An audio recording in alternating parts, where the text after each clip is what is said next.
Hello buddy, I'm Dutch and welcome to my live stream again. So hey, we like to give things away here, and the way we've been doing them since we have two channels that are going, YouTube and Facebook, is that I will do one at a time. It makes it a lot easier for the people that determine who's the winner. So I'll say, hey, we're going to do a contest. Actually, let's do one right off the bat. So packbacks. This is one of my favorite products because if you're a hammock camper, having a big mesh pocket on the back of your backpack is really helpful. And some backpacks, like this Atmos 50, doesn't really come with much of a mesh pocket.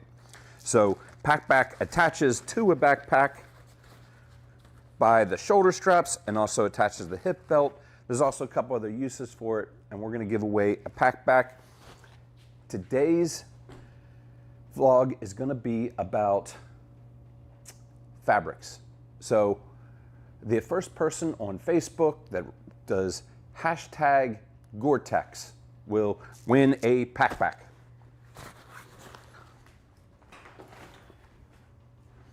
I'm not going to announce the winners, but there's somebody that is monitoring that. So maybe you're saying, Dutch, I don't do DIY. Why do I need to know about fabrics? Well, there's a very good chance that you are using fabrics right now. And if you're not using fabrics, go put on some pants, come back, and we're going to learn about outdoor fabrics.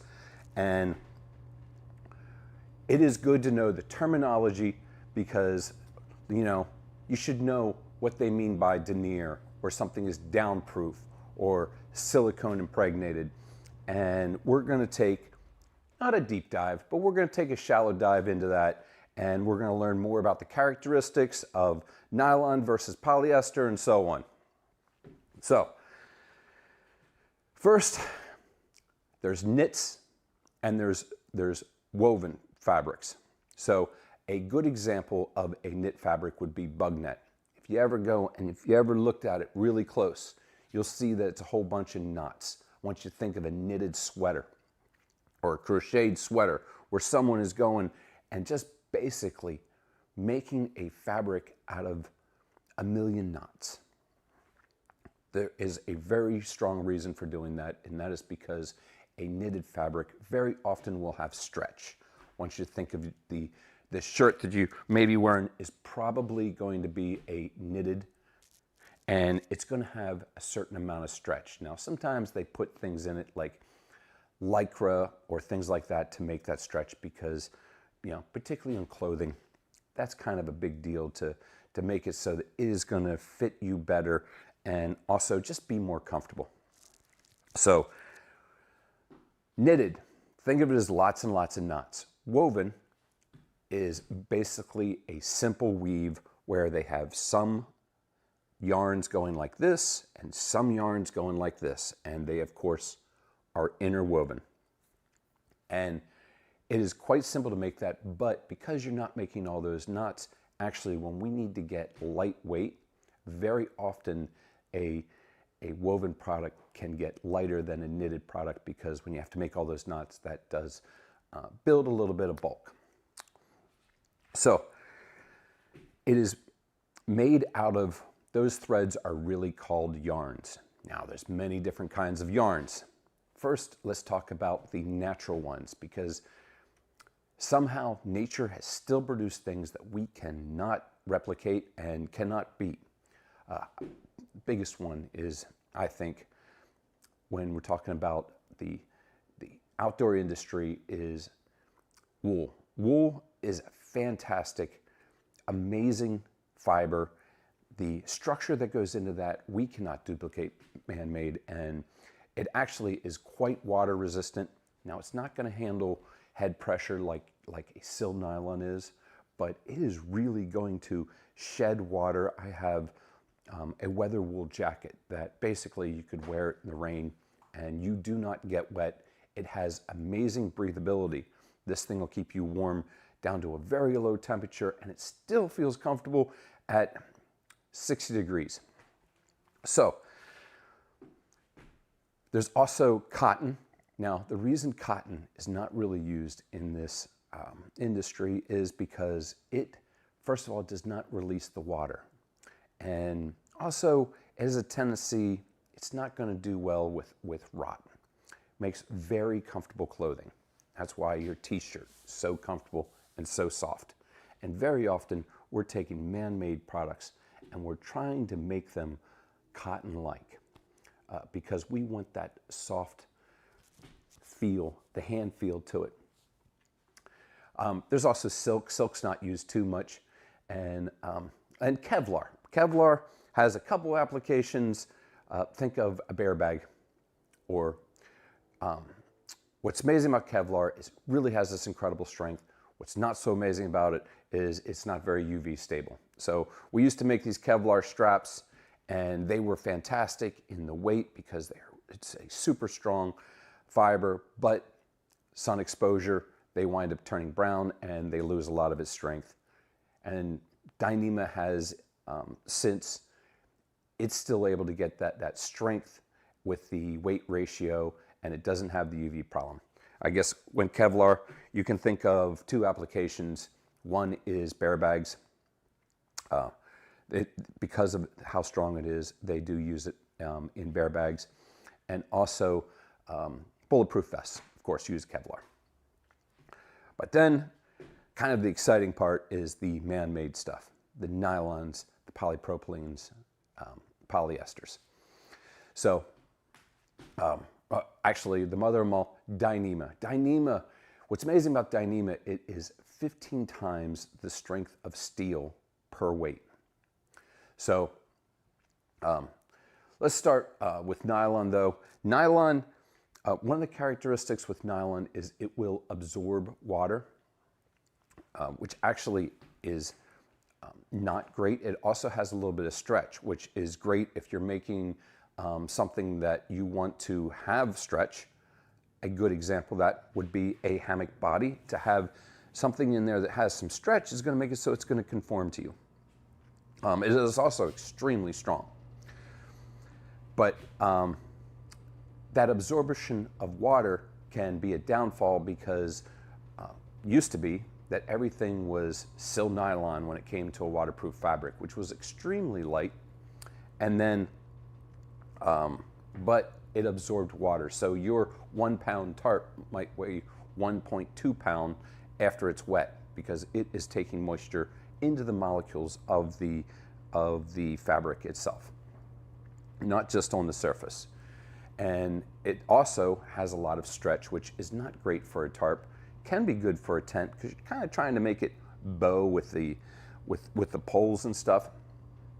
But if you're really talking a tarp, in the last, I'm going to say 8 years, what really has taken over is polyester. So polyester sil, the reason is really sweet for a tarp. And I think most of the big boys have totally switched over to using polyester now in this application. It's not going to gain the weight. It's not going to have the stretch that nylon does, which makes it really nice because, I mean, we used to have to put tarp tensioners on things to absorb all that. And nylon really stretches when it gets wet, which of course, your tarp gets wet. And polyester, it's not quite as strong as nylon, but it's pretty darn strong. So you're sacrificing a little bit of strength, but you are, but you're getting a non-stretch and not absorption of that water, which is going to keep the weight down, which is really, really sweet. All right, so when you're getting down to the fiber, which is the yarns that make the fabric, then we're going to be talking about the thickness of the fiber. So to make this relatable, a 20 denier is really about the size of a human hair. But what does denier really mean? Denier, I don't know why they use this equation, but they take 9,000 meters of yarn and they weigh it. And however much that weighs in grams is the denier. So if you have a 20 denier, you have a 9,000 meter strand of it, crumble it all up and weigh it, you got 20 grams. So theoretically, 40 grams should be twice as thick as the 20 denier. Getting down the industry, you know, you really don't see too much below 7 denier, which is really, really small. And you don't really use too much over 1,000, and 1,000 truthfully is pretty darn heavyweight. You're making something pretty robust when you have 1,000 denier. So when they're manufacturing this fabric, they're taking a whole bunch of threads, and first they take them, they put them onto a big spool, and then they take that spool and then they weave this. And if you were going to be making a fabric out of a 40 denier versus a 20 denier, because they are half the size on the 20 denier, you are going to need to have more of them to make the same width, if it's going to be the same density. And you're going to be making it out of a fiber that is half the strength of the 40 denier. So if one of those strands break, and realize that when you're making something out of a thinner fiber, there's going to be more of them, and there's going to be more of a likelihood for them to break, then the fabric has to be stopped. They have to fix that problem, and they have to string it up again, which is, so it makes it more difficult to manufacture it. That is why your ultralight material is going to be more expensive than it's the heavier counterparts. It is because the challenges of getting these fabrics so thin, and they've done amazing jobs with 7 denier fabrics and such. I mean, they can make a 7 denier downproof fabric that's coming in at ½ ounce per square yard. That is truly amazing, and we are blessed to live in the times where you can get that so that you don't have to carry too much. But it is the reason why the thinner the denier, the thinner the fabric, but the more expensive the cost, because the challenge in manufacturing it. When they do make the fabric, there's something called salvage. And that is going to be the edges of the fabric. Here we have a roll of fabric, and what you see is this fuzzy part right here, and then coming in about a ½ inch, there is a whole bunch of little needles. You'll see a darker streak here. It may not get dyed. It may get dyed. It might not get coated with silicone if you're coating it. And this is considered scrap. So if you're buying a fabric and they say this is 59 inches with the salvage, they may be saying it's 59, but it's 58 usable. So don't count on using that salvage. Sometimes you can make something and you're doing a rolled hem, and that can wind up being hidden in there. But for the most part, the first ½ inch is going to be junk because it is the salvage. So before I go on, let's do another giveaway. I got some stuff to give away, so.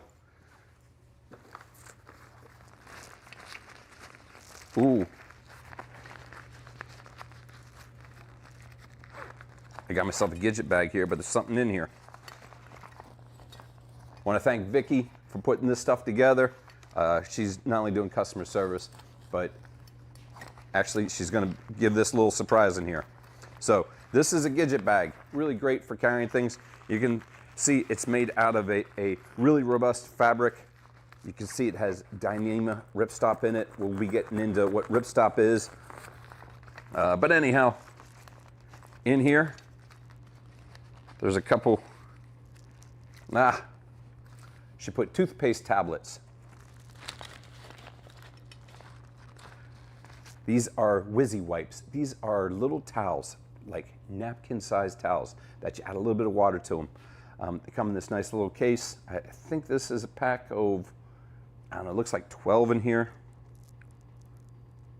It might be more. But anyhow, there's a pack of that.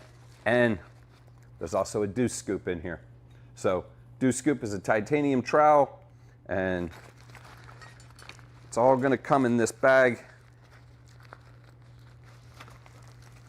We're going to make this one on YouTube. And the first person to type hashtag salvage wins this.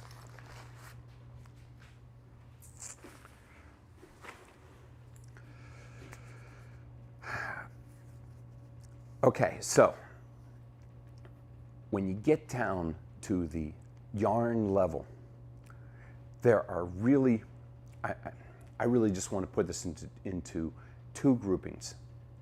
There is bright and there's dull yarn. Now, there's increments in between there. There's semi-dull and stuff like that. But really, what I want you to think about is this smooth or is this rough? And relate it to fishing line. Fishing line would be like bright. And so imagine that you're making a fabric out of something that is little tiny fishing lines, which really they do. And it is going to have a smooth feel to it. Some might call it silky. It also can tend to be plasticky feel. Or if it has more of a characteristic, think about a knitting yarn, how it is not just a smooth cylinder, it has a lot of little hairs coming off of it, and it gives it a texture. And that texture gives it a cottony feel. And that is a dull or a semi-dull feel to it. And so that is going to be the difference. If you think of argan, that uses a bright thread. And if you think of hexon, hexon is has a certain hand feel to it that feels very cottony. And the reason for that is because we're using a dull thread for that. So it has a texture that makes it feel like cotton, and it's a way we're tricking the hand feel to be, it's not cotton, but it's going to have that soft feel to it. So, and then there's ripstop. So back in the 40s, there was a war going on back in the 1940s, and they were jumping out of airplanes with parachutes behind enemy lines, and they needed to make the parachutes lighter and pack down smaller. So somebody invented ripstop. And what ripstop is a way of making a fabric stronger and prevent from having rips while still keeping a lot of its light characteristics, and also pack down smaller. And you can do this really three ways.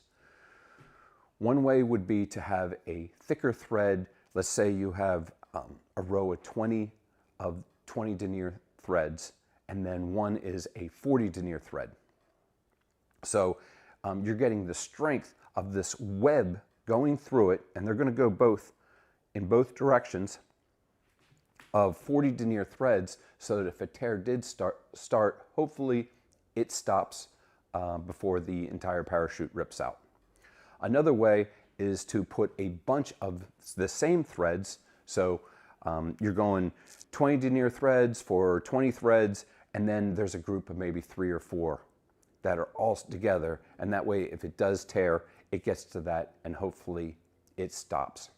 You can see how this keeps this incredibly light while still retaining a lot of strength. Finally, a last way is something a little bit more modern, is because they came out with some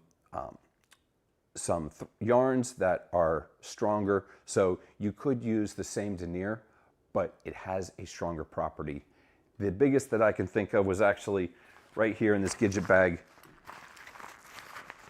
See these white lines on here? This is Dyneema, and this is 15 times the strength of steel. So this can act as a ripstop, and if it started to tear, if you've ever had to cut this, you can cut this, and then you pull back the scissors, and there's actually, it'll cut the nylon, but it won't cut the Dyneema, because the Dyneema is just so darn strong. So, but there has to be some way to make that stronger. Really, For the purpose of this, when it comes to woven fabric, you got ripstop and you really got taffeta. Taffeta would be the lack there of a ripstop. So all this adds to the tear strength of the fabric. Tear strength is, they go and they measure it. We have a tester in here that we can test the incoming, make sure that they're truly making what they say it's going to be made out of. And it goes, and it starts by having a little tiny notch torn on the fabric, and then it swings down with a pendulum and it sees how much resistance it takes to tear that fabric, and that's the measurement. It can be done on the warp and the weft of the fabric, and I'll go into that in just a moment. And then also another thing that we test here is the waterproof rating, and the waterproof rating basically on our fabrics are done with the hydrostatic head pressure. And that is the measurement of how many millimeters until it winds up coming through. So I want you to imagine that you have a fabric, you have a cylinder that's going up, and they fill it up with water, and they see at what point it starts to come through. And a lot of fabrics these days are hitting a minimum of 1,500 millimeters. That is really a lot of water. And really it's more than what you need, but the thing is that those results aren't there forever, and your 1,500 may be only 1,000 a year from now after it's been manipulated and beat up and worn a little bit. So it's good to have the higher number on that, is the better. The way we have it is we have a machine, we put it on there, it fills up with water, a clamp comes down, and it just sits there and it builds up pressure, and then we look, and physically when we see 4 little droplets seeping through, we stop the machine, we see where the results are, and that way we know what the head pressure is. But they measure that in millimeters because that is the column. I want you to think of like a 1-inch tube, and they're just pouring in water until they see that it's seeping through, and it's how many millimeters. There's the warp and the weft. I went and I mentioned about this, about the tear strength, because a woven fabric is going to be made by fibers that go this way and fibers that go this way. And here on a roll,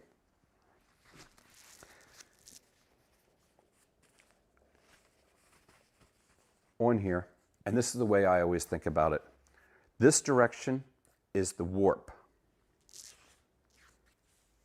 and this way is the weft. And the way I think about that is it rhymes with left, so it's right and left. But when you go and you see, they will have a tear strength for both the warp and for the weft.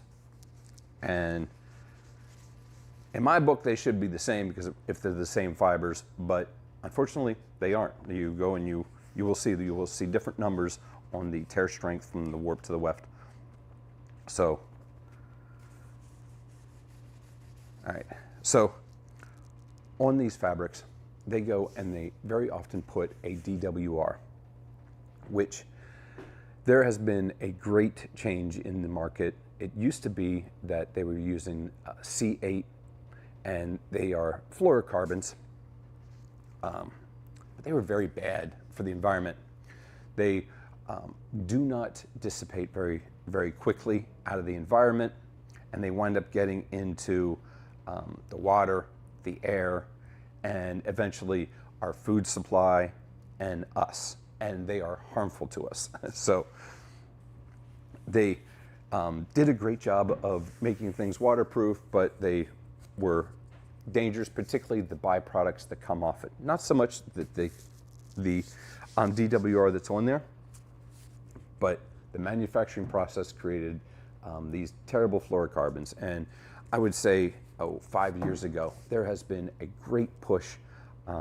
Instead of having C8, things are going with a C6 DwR, and pretty much the entire industry, because some countries insisted that if you're going to have your products sold in their country, you have to have C6, which is, it's not perfect, but it is less.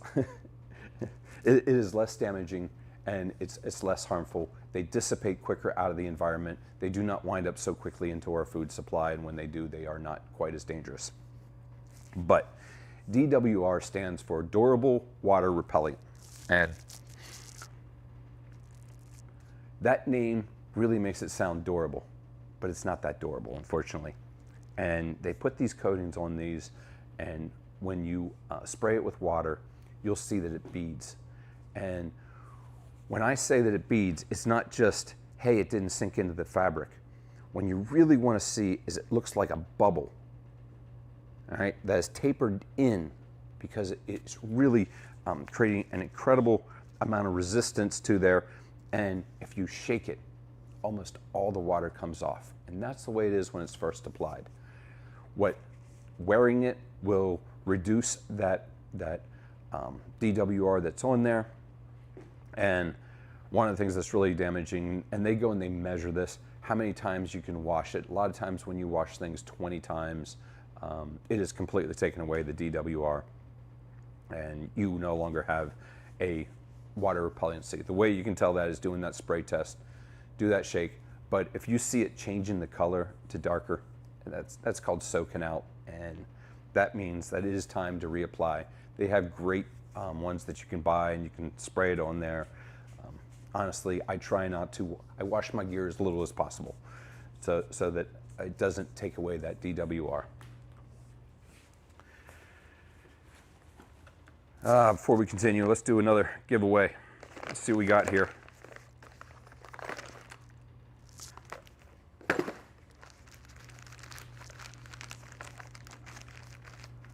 Okay, we're going to do this one on YouTube, and I'm going to get 2 here. So, since we're going ultralight and on fabrics, this is a double-ended stuff sack made out of Dyneema. And now I'm going to talk a little bit at the end about the composite fabrics, which is a little bit different than most fabrics. So this is great for storing your hammock, keeps it on the end, it is waterproof, and also stick stashers. So stick stashers are made by this thru hiker named Spuds, and what they are is they are magnetic attachments. They have a magnetic attachment, and you stick that on your backpack, and then you stick them on your hiking sticks, and that way you can take your sticks, you apply them to your backpack, and that way your hands are free for whatever you have to do. Navigate with your phone, or maybe you're just tired of holding your poles as you're walking. Okay, I forget whether or not I said Facebook, YouTube, so we're going to do this on YouTube. And they're going to, this person wins both these. And next person on YouTube that types #ripstop wins both the Spuds stick stashers and double-ended Dyneema stuff sack.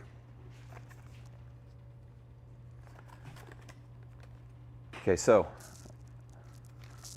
I'm going to keep moving on here.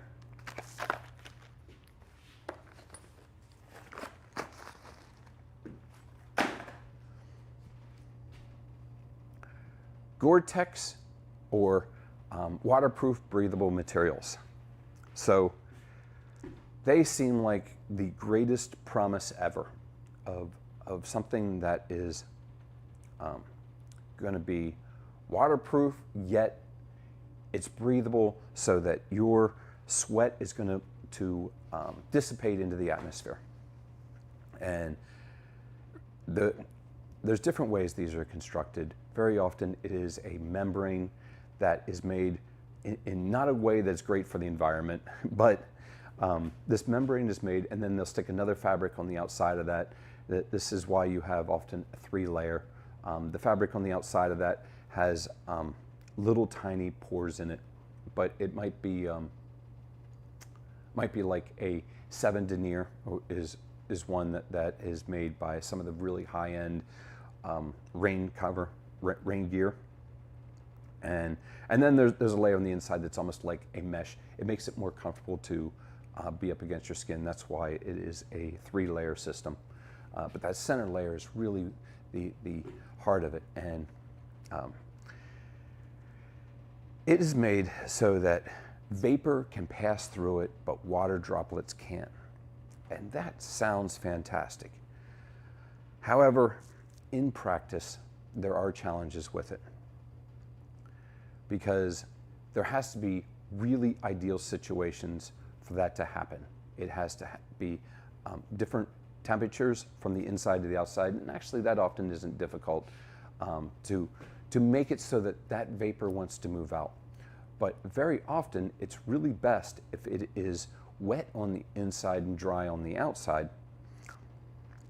So the very outer coating of that, they go and they're just basically putting a regular fabric on it, and they're putting a DwR on it, and that's what causes the waterproof rating on it. And that's what prevents the water from really getting in through there. And then you have that membrane that's allowing the moisture to come through. But if your rain jacket is soaking wet, it's really going to have a difficult making that vapor go through there. If there isn't a temperature differential, you're going to have a hard time moving that moisture out. And in general, if you are sweating hard, like you are hiking, you're going to have a hard time moving that much moisture outside of your jacket. And I've been contemplating whether or not I was going to take a waterproof breathable with me on my through hike. I think I'm moving away towards that. I'm going to lean more towards silicone impregnated fabrics, and then I'm going to try to vent them. Things like pit zips, a rain skirt would be a good way to do that. And the reason being is these fabrics that are using these Gore-Tex or these waterproof breathables, they're not great for the environment. They wind up being heavier than very often the lightest of the sills, and they're really not functioning the way that they're really promised to in most of the time. And I also find that after time, short periods of time, that DwR, it doesn't last forever, and then you're just wetting out. So when that happens, it's not really even a rain jacket. So what is silicone impregnated fabrics? Just like it's saying, there is the fabric, it's running through it. It almost has like a bead that is coating it, and they keep applying enough of the silicone to it as it's running, that as it's going around a roller, this bead just stays it, and it totally coats the fabric. It is not on it's not on the outside, it's not on the inside. It is soaking and totally impregnating the fabric. Now, when they say that this is a sill, they generally are not 100% sill, but they're close. And they do add something, and it's usually polyurethane, and it's a small percentage. But that will greatly increase the durability of the sill and also the waterproof rating. If you want to make this strong, or you want to make this last longer, you add a little bit of urethane, like 5%. So very rarely is it 100% sill, but we just call it sill. And people ask me that in emails all the time, and I have to explain to them there's a little bit of urethane in the mixture to make it so that it's super strong. So it is soaking the fibers, and it's also soaking in between those fibers. If those holes are huge, like you couldn't silicone impregnate a bug net or a mesh, I suppose you can, but it's not going to work very well. And there's going to be holes that are too large to cover up with that web of silicone. But if you are covering up something that is tightly woven, it makes it so much easier. Another way to make it even easier is if you calendar it. And to explain what calendaring is, I'll go a little bit more into that when I do downproof, but it's running it over a hot roller and it's melting it slightly. So I want you to imagine that here we are, and then we calendar it, and then those little holes close up. And if those little holes are smaller, the silicone is going to do, it's going to have an easier time making that waterproof, which is going to, it's going to make that waterproof rating go higher when they do that hydrostatic head pressure. So if you want to make something really light and really waterproof, silicone is the way to do it. The industry has pretty much changed to polysil because of the non-stretch. And very often they will go and they will run it over a hot roller to melt them slightly so that those holes get smaller. But it is an extremely great fabric to, and then there's another way, and it's a little bit old school, and we're really talking more like backpacks for this, but it's urethane. And urethane coated fabrics, one thing really nice about them, actually I missed that on the silicone. The downside to silicone is very hard to tape it. So we are able now to bond silicone, but that is only with a very extreme and difficult process to make it so that we can bond tarps together. And almost all of it is sewn together. And when it's sewn together, you then have to plug all those little holes. And the way you plug all those little holes is you use some kind of seam sealer. And even that is difficult. You have to use 100% silicone usually. And when that stuff starts to peel, it really makes it difficult. And that is the only downside to the silicone, in my opinion, is that you can't repair it in the field very easily because tapes don't really stick to it. And that seam sealing, it creates challenges. Back on the urethane coating, I mean, it's almost like a thick glue that they're just plastering, or a shellac that you put on wood. And there's a thick coating that goes onto it. And you really see that on backpack materials. And one of the sweet things about this is you're able to seam tape this very easily because anything sticks to urethane. Matter of fact, they can make it with quick vibrations. I forget what that's called, but they go and they sonic weld. It's able to take sonic welds really easily. And that is one of the advantages to it. A disadvantage to it is that is a heavier coating. It can almost double the weight of the fabric depending on the fabric.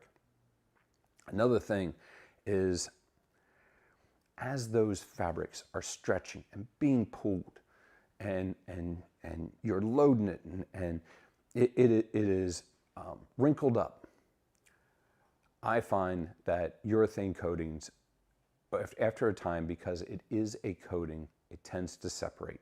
And surely anybody that has had a backpack for any period of time has seen this. You look inside and it is peeling like, peeling like you had a real bad sunburn, and it's just starting to shred off.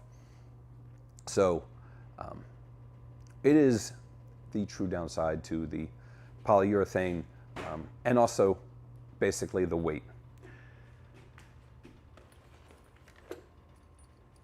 All right, I believe I did YouTube last time. We're going to do Facebook this time. So, beetle buckles. These are my favorite suspension, and we got them on the Spider Poly straps. So, Facebook, first person on Facebook does hashtag Dutchware wins this. By the way, this continues to air throughout the next day, and if you're not watching this live, you're probably not going to win, because we still get hashtags the next day that, I don't know, maybe they think they're live. All right, I am coming down the home stretch on this, so bear with me on this. I mentioned about downproof.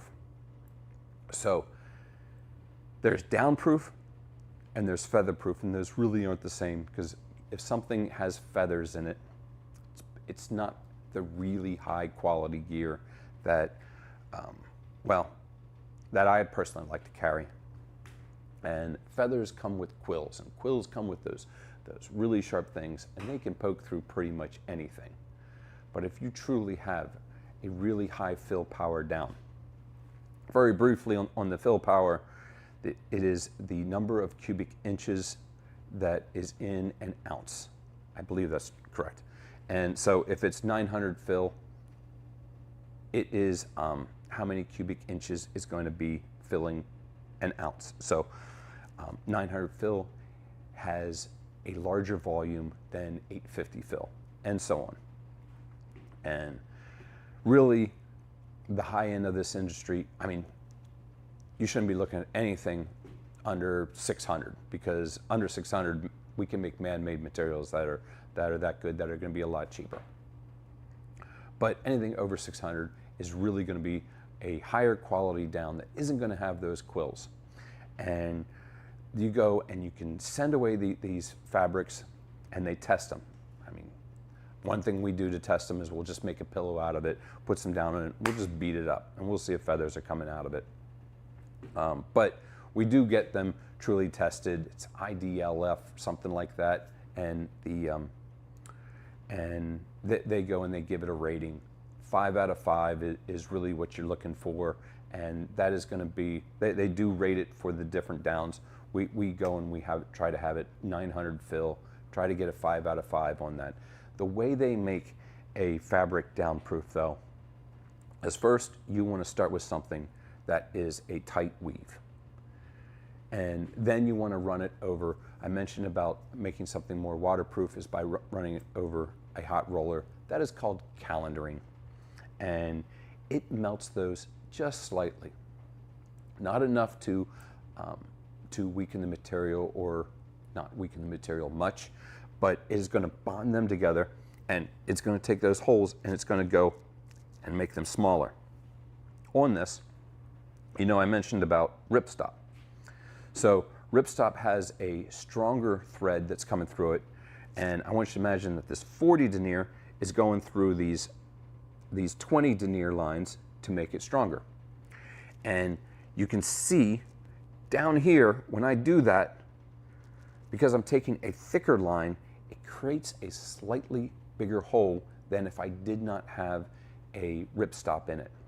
So very often ripstop, although it's making the fabric stronger, is working against you when it comes to making the fabric either waterproof or downproof, because a thicker thread or a bunch of same thickness threads creates a slightly bigger hole that is more of a challenge to melt and seal up. So some of these principles wind up hurting you down the road when you're trying to get to the final product. So the last characteristic is air permeability, and that is how well a fabric breathes. So fabrics, if they don't breathe, they're going to feel clammy. And there are, let's say a quilt. You make a quilt, you want to be able to have a certain amount of breathability so that the vapor does go through it and you're not going to build up moisture in there. But you don't want to have so much air permeability that if the wind blows, it takes away all your heat. And you have to pick the right air permeability for that, and that's what that is measuring. All right, I got one more giveaway, and then we're going to get into composite fabrics. I think Vicky set us up again. Before I do that, let's give a shout out to Loco Libre. Loco Libre. So, George, not only does he make some of my most cherished quilts are by George, and if you've ever seen his work, it is truly art. His zigzag baffles. I've made a lot of quilts. I can't imagine what it's like to make zigzag on those quilts, on those baffles, and I totally understand what that does. I mean, if you go and you have the straight baffles, you can move that down, and the box wall baffle is an amazing product. But to put those zigzags into it, to put that kind of effort into it, it is going to even make it even that much better and there's nobody out there that's really doing it better than George Carr. And not only does he make this really fantastic gear, but he's really an awesome dude, so I wanted to give him a shout out. All right. We're gonna do this one on YouTube.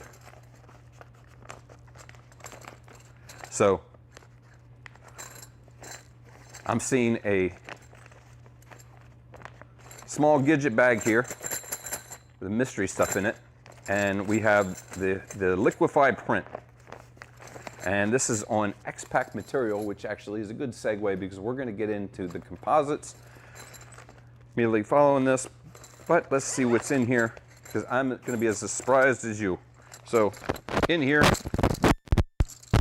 we've got Y stakes.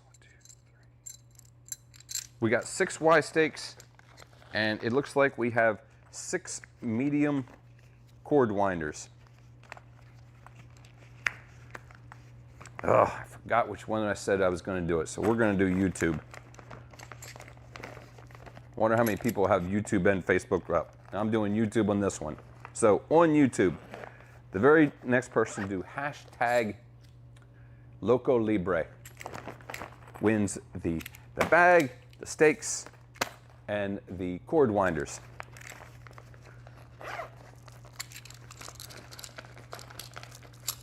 I don't know if you guys have ever seen this, but when we make our zippers, we put them, I mean, it's not just a zipper put into the hem. We wrap that into there. The zipper tape is part of the hem. We do it on our hammocks too. And it builds strength to it because zipper tape is extremely strong. So you are making the hammock that much stronger. But the reason I did it, when we first started making the chameleon, we did like everybody else did. We did a hem, and then we put the zipper right to the inside of it. And I took it out for my test run, loving my new hammock, and everyone's ready to start producing it. And I got inside, and I could see that zipper tape. And it just bugged the crap out of me. It looks so DIY. And I came back and said, hey, we got to change this, because I don't want to see an exposed zipper tape, because to me, it's kind of like a fence.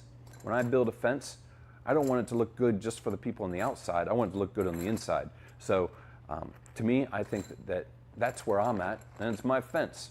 And to be inside the hammock, I want to see that zipper wrapped. It really gives it a nice finished look. So, all right, I would be totally missed if I did not cover the new backpack materials that are coming out and basically the composites. So I want to cover them quickly, but I would say that each one of these, if I really wanted to get in depth and discuss these, it is a video on itself. And this is a 101. I don't want to get too deep into it, but let's go with the original one. What I really consider original is Dyneema composite fabrics. So started off as a sailcloth. Then they found that people were taking down for the very large racing yachts. The people were taking them down and turning them into tents, turning them into outdoor gear, because it is an amazing fabric. And the secret to making it amazing is the Dyneema fibers that are in it.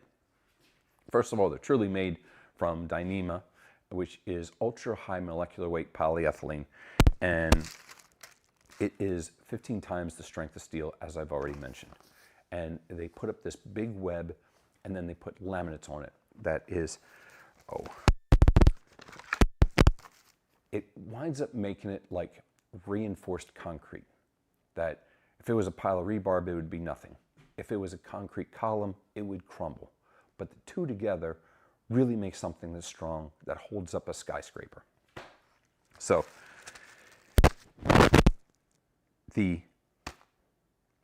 if you just had these Dyneema threads and they were just the web, it would be nothing. It would just fall right apart. And if you just had the laminate, it would be nothing. You can see it on the edge. You pull it and it tears. So the Dyneema prevents it from tearing, but it all gets held together with that laminate, and then they make all these different thicknesses.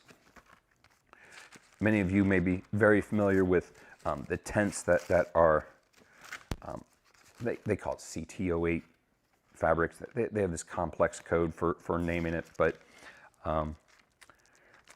what that code means is the amount of Dyneema that's in it and the thickness of the laminate that goes on the outside of it. So what that does is winds up building the weight of it. I usually look at it as the weight of the fabric. That's how I decipher it. 0.51 is the thinnest that I personally use. That's what we make our tarps out of. And 2.92 would be some of the thickest. We do have 5.0, which really what that is ounces per square yard. It's how I measure pretty much all of my fabrics, and it's a great way to decipher their fabrics. So most of them are just what I discussed, only they're using different thickness laminates and the different amounts of Dyneema that are in it. The Dyneema strands that are used in here are incredibly thin.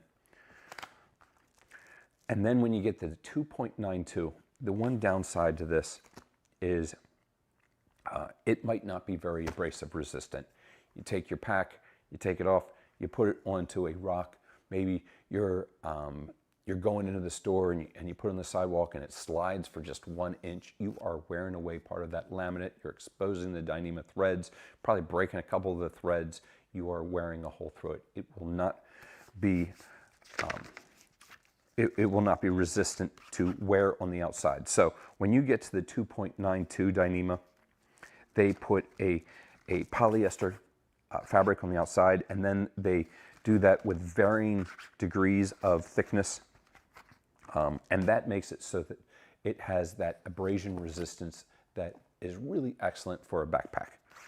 And of course, it also makes it great for printing and for coloring it. So I think it is a more attractive look than, say, these grays that you can see through. Kind of gives you a little bit more confidence too, because it's opaque. It's kind of scary to see something holding all of your gear and you can see through it. Another one for that, for making great pack laminates is X-Pack. So X-Pack, one of their trademarks is this X that goes back here. This is made by Dimension Polyant, and it's made here in America. So, and same thing with the Dyneema composite fabrics. And I always like to give a big shout out to any company that is producing their products here in America, and both these are.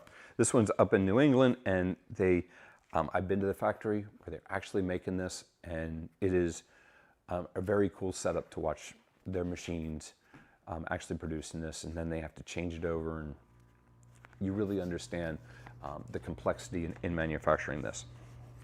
But here, again, we have this polyester facing, and then we have this laminate, and then they put this really strong strands that are in here that are what they consider ripstop, and it's done at a 22-degree angle.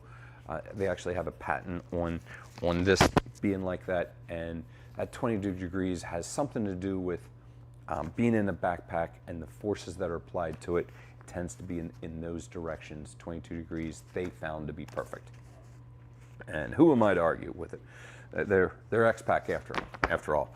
But here again, we have a nice abrasion resistant facing.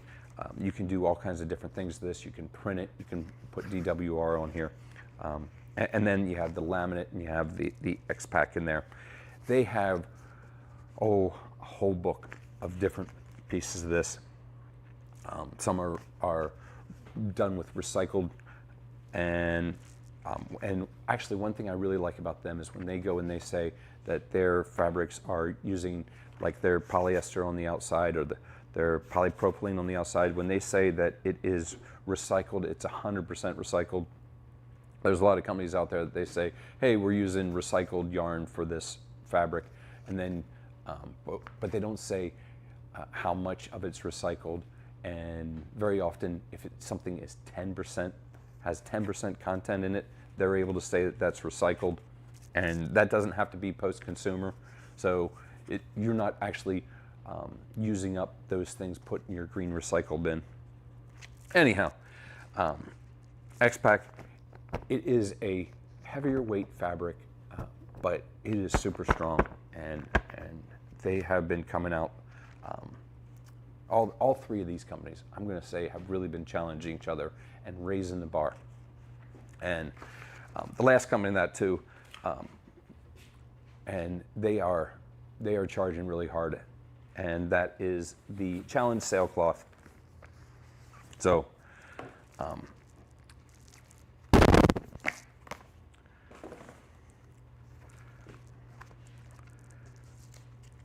they're again doing something very similar. Their facing material on here, they do it in different deniers, and the Ultra 100 has a 100 denier on the outside here, but they're using the ultra high molecular weight polyethylene that is on the outside of here, and very often it has polyester woven in with it, and that keeps it light, but it is extremely strong. And they're using, you can see a similar ripstop on the back and a very heavy laminate to keep everything together and in place. They have been, I would say that they've made some great advances. Challenge Sailcloth has really been pushing the bar, and I think they're going to continue to push in the bar. They have brought on some very strong people in the engineering department, and we're gonna keep our eyes out on them. So, all right, listen, I'm going to be wrapping it up. I thank you if you got to the end of this. This was a long, deep dive.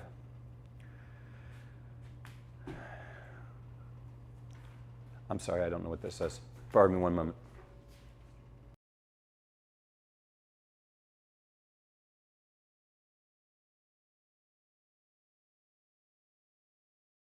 Take a couple questions, and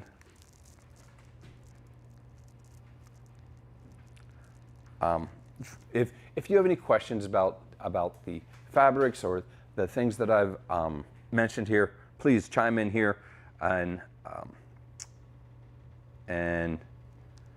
Alex will send them to me. But I do want to remind people to, we're going to be doing a new series on American manufacturers. This is going to be a new vlog that I'm doing, where I want to promote particularly some new upstarts that are making gear right here in America. And they are, well, what I really like about the smaller cottage vendors is they might be pushing the bar a little bit, thinking about it a different way. Because, you know, a lot of these ones that have been making gear for 10, 20 years, they're, well, I'm going to say that they're not pushing the bar at any. They're making the same products. They found their niche, and they're making that style hammock, and these new ones, they're working out of their basements. And so we're going to be doing this new vlog. Actually, a lot of them are about to come through. That is smaller cottage vendors that are made in America, and I really hope that gets traction by the public, by you, so that well, I want to show them a lot of love.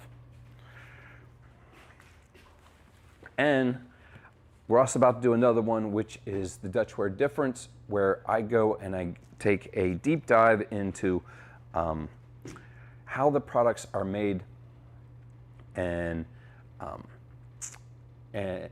some of the inspiration of how things are made. Let's say the wasp or the chameleon, or why things are called after bugs, or how we design a fabric, for that matter. Okay, so in order to get those, what I really need you to do is to like and subscribe and hit the bell so that you get notified when those come out. All right, with that, I think I'm going to let you all go. Thank you, everybody.